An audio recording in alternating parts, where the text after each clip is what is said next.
What's up guys, Mike the aka Phony with the BFF Report. Today we're taking a look at a game called Hawken.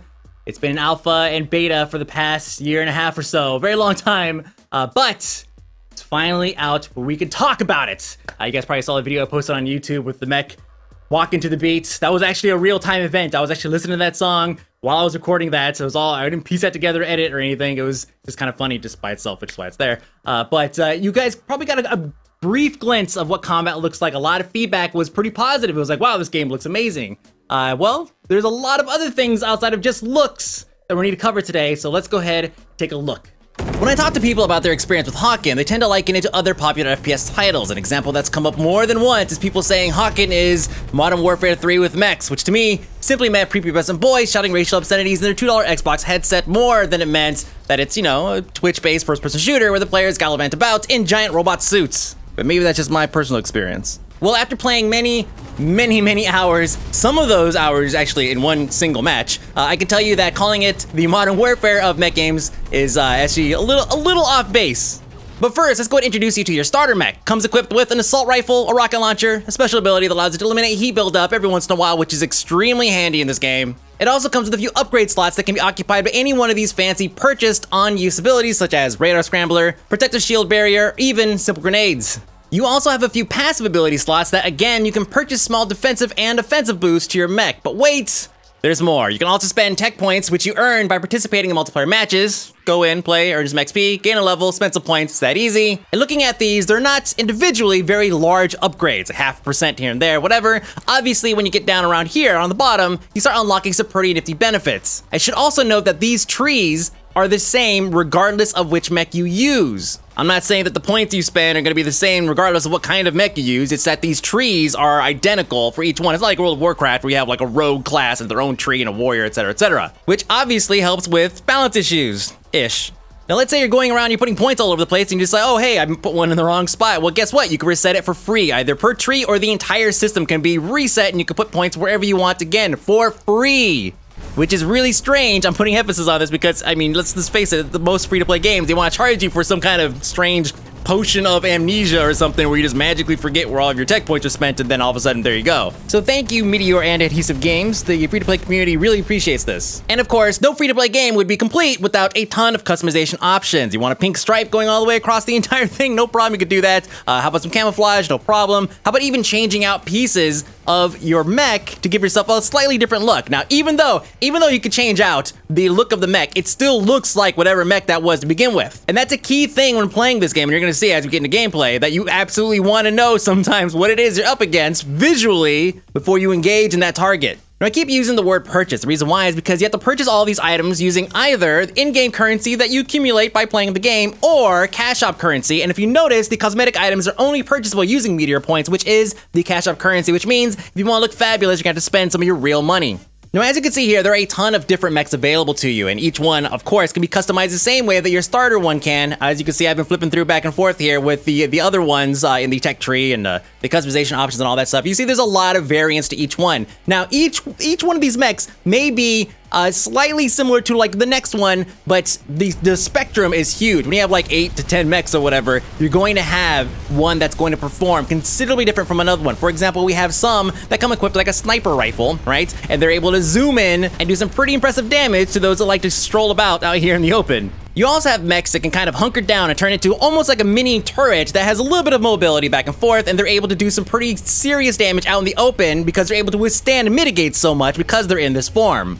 So as you can see, it's not just the look of the weapons that differentiate between each one of these mechs, it's also the way they function. Let's get in here and take a look around. It's important for me to note immediately that there is mouse acceleration in the game. If you guys have played Armored 2, DayZ, or anything like that, you know what I'm talking about. When you move the mouse really fast, your mech actually takes its time to move over, which kind of feels like a mech. It's heavy, so it's take a minute to kind of turn around, right? But if you move it kind of slower, just kind of move it just kind of to the side, you're gonna notice the mech actually rotates faster. Now, at no point are you gonna be able to have it move very precise and very quick. It's not a true Twitch first-person shooter type game, which is why the Modern Warfare thing immediately kind of went out the window. But this negative acceleration thing is kind of annoying. Now, don't get all confused and think that what I'm saying is that the rig should actually move just as fast as my mouse does. No, put a cap on how quickly it moves, but don't punish me for moving it quickly. But regardless of this weird movement quirk, the game actually does feel really good. Your mech actually feels kind of heavy as you're moving around, and the larger mechs feel even heavier. And each one kind of has the same basic movements, right? You could move left, you could move right, you could run forward for a limited time until you use up your energy source, your fuel source here. And each mech also has the ability to quickly turn 180 degrees. Now, I've already shown you that you could run and, you know, obviously consume some of your fuel, but other things that use fuel is, for example, you can dodge left and right, which is a very handy mechanic to have. You want to use it as often as possible whenever you have, obviously, the resource available. And you can also propel yourself upwards while jumping for a limited time, of course, using fuel to take advantage of some of that Y-axis in some of these maps to get higher ground, or to simply jump over somebody. Now, something else that I feel is missing is the ability to crouch. And you'd figure that, you know, a mech that has legs would have the ability to collapse down on itself. As a matter of fact, whenever you repair your mech, which you can do at any point on the field with obviously the sacrifice is that it takes a second to get into that position, and if somebody comes in and attacks you while you're getting repaired, it takes you a second to get out of that position. So why not give me the opportunity to go ahead and crouch down and get a good position on something if I want to, obviously with the disadvantage that if somebody comes up behind me, it's gonna take me a minute to get out of that position. And something else I wanna go ahead and put out there that I think some people might be looking for in this game, you're not gonna find it here, and this is not a good or a bad thing. It is a Twitch-based first-person shooter. It wouldn't make too much sense to have, you know, mechs laying across the field in a disabled position because maybe their legs were blown off. You don't have that zone-based damage. You're not gonna be able to blow somebody's arm off and then they're gonna have to manage with just one of their weapons. It doesn't exist here. It doesn't matter if you shoot center mass or at the head or at the legs or whatever. Each mech has one hitbox and that is it. Now, besides all of these, you know, areas of opportunity, I want to go ahead and put out in the open that I did still have a lot of fun playing the game. I didn't come in here thinking that this was actually going to be, you know, a Counter-Strike Source with mechs. I kind of figured that wasn't going to be the case. Now, obviously, they're going to bring some of the standard gameplay types like, you know, deathmatch, team deathmatch. They have resource control. They also have something called Siege, which is something I really want to spend some time talking about just a little bit because I see this as being probably one of the most fun gameplay types, but right now it is probably the most taxing. But first, deathmatch, team deathmatch, resource control, all of these take place on smaller maps. You have about 12 people on them, and the gameplay is fast. You have close quarters, you have some open, you have a lot of the Y-axis to take advantage of. There's also a ceiling on some of the maps, which I think is kind of silly. If I have the ability to fly upwards, allow me to fly upwards as high as I want, because if I fall, you take damage naturally by falling in this game, then let me pay for it if I decide to fall from like some extreme height. But yes, there's plenty of Y-axis on some of these maps, so you could actually get the drop on somebody if you want to. And then, of course, there's like little tunnels here and there you kind of hide in. You could set up turrets and all that stuff, and you just kind of patrol those and just kind of create choke points. So gameplay-wise, the map design really works and really kind of caters to different types of players. I should also note before moving on that this game looks fantastic. I don't know if I really have to tell you guys that. You guys have been watching footage. Thematically, everything is in unison. You have the look and the feel with the overlay in the HUD. You have this kind of a noise static kind of, I guess, overlay on everything. But also, everything just kind of fits. You have this kind of gritty, post-APOC style look. And honestly, I'm not even running this at max settings. What you're looking at right now is everything set to probably about medium. And as you guys know, I play a lot of games, so I have a really good idea of what my system limitations are. And I have a feeling that, in this case, the client is not yet fully optimized just yet. But just know that when you're running this game on full everything 1080, it looks amazing. Now, I've saved this for last because this is the one gameplay type that I feel could potentially be the absolute best that they have to offer, but right now it's kind of lacking. It's called Siege. And here's the way it works. You have two different objective styles that occur within the game itself. The first, I guess you could say, phase is run out and collect energy from these nodes. You stand here and you collect energy. Depending on what kind of mech you have, you could probably actually hold more energy than maybe some of the lighter, faster mechs. And once you get yourself a fair amount of energy, you want to run back to base as quickly as you can and then deposit it all on these platforms. You stand here, it's going to siphon it out of you, and it's going to put it into a team pool. And once that pool has been maxed, you're going to have a ship that's going to launch. It's going to fly across the skies to the other side, and then if it reaches the other side, then their team loses a point. Once you do that 3 times, you win. Now, there are different ways that you or the other team can defend against an oncoming ship, and that is by probably the most common one is just to sit there, look up at the sky, and basically shoot it down. Or you can go and man the anti-aircraft center that's in the middle of the map.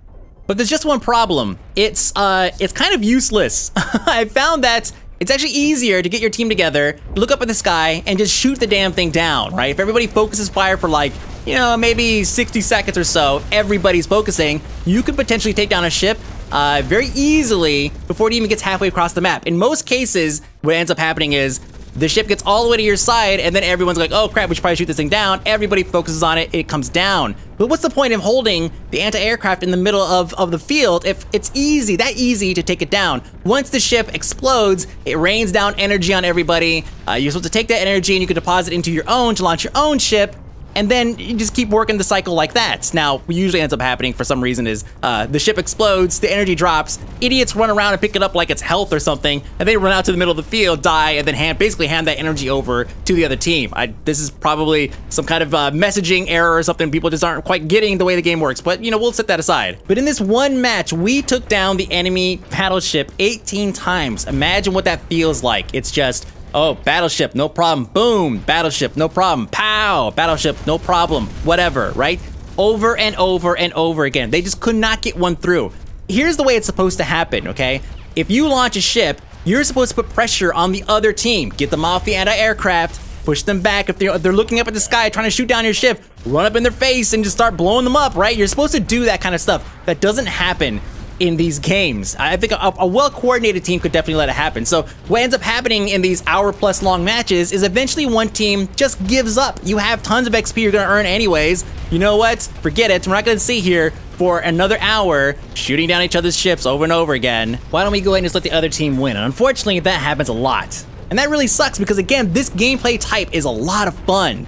Now, I think there's probably a mechanic that's missing, but I'm gonna go ahead and throw out my own personal ideas here. Good, take it however you want. This is basically beta feedback, but I think it would kind of make sense if there was maybe two different areas you could deposit energy. One would be for, you know, building and launching a ship. The other one would be for upgrading a ship. So maybe you could go collect the energy and put it into some kind of battleship armor producing, you know, resource mechanic. And then once you build it up, you upgrade your ship to like level 3, level 4, or whatever. You can launch it, and that would make it more difficult for the other team to shoot it down with just their basic weapons. You could maybe upgrade it to the point where you're putting on more weapons on the ship itself because it does have guns. So why not add a few? Now, if you don't want to add another mechanic, which I totally get, right? I mean, already we have people collecting energy like it's health running out the middle of the field, okay? If you don't want to add another mechanic, then why not just make it so that every time you build a ship, it gets stronger and stronger, and it just kind of naturally gets a little bit more durable so that when it flies across the field, it's not gonna be very easily taken down. But here's the thing, even with that idea, it doesn't really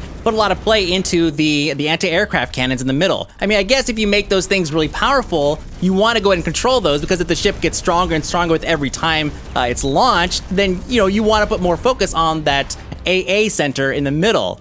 But whatever it is they decide to do, you should not have a game that lasts for an hour, and the only reason why one team loses is because they get tired and they've given up. It should be because of some kind of game mechanic that the other team has strived for and they've earned, instead of, the other team just saying, I am really tired, and they freaking give up. Now, overall, the game is still a lot of fun, right? One of the main mechanics I actually really enjoy in this game is you can select loadouts the same way you can in most first-person shooters, right? You could go and change your class setup or whatever.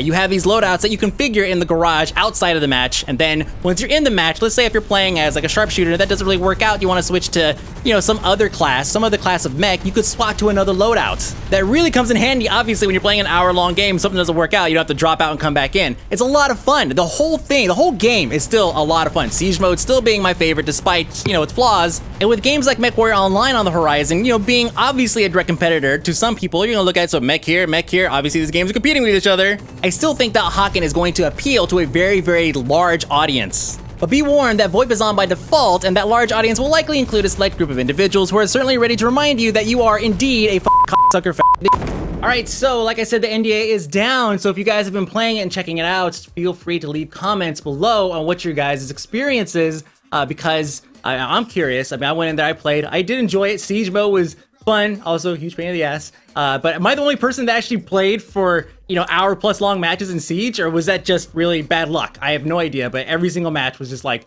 oh yeah, sure, another hour, no problem. I enjoyed it, just, whatever. Anyways, yes, it is November.